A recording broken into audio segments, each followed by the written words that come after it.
super safety. Kasihan anak-anak ojol, hati-hati, naik motor khususnya.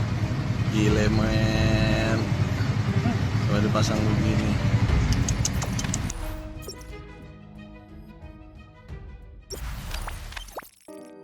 Bagi setiap pemilik kendaraan tentu saja akan sangat menjaga dan memperhatikan keamanannya saat berkendara di jalan.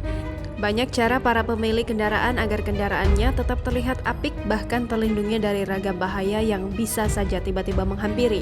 Seperti yang dilakukan pemilik kendaraan mobil Daihatsu Ayla ini, mobilnya terekam dalam sebuah video yang akhirnya viral di media sosial. Nampak si pemilik Ayla berwarna hitam ini memasang besi berduri tajam di bumper belakang mobilnya. Jarang terjadi, namun begitulah yang terekam dalam video viral itu. Mengutip dari laman suara.com, mobil bernomor polisi B1276 BIP itu terlihat sangat jelas terpasang besi berduri di bumper belakang mobilnya. Perekam video tersebut juga menanggapi terpasangnya bumper berduri ini dengan komentar bernada sinis. Super safety. Kasihan anak-anak ojol, hati-hati, naik motor khususnya. Gile men, coba dipasang begini.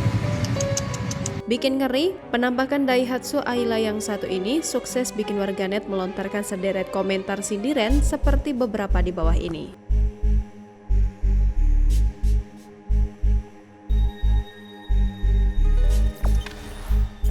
Jangan lupa subscribe, share, komen, dan like ya!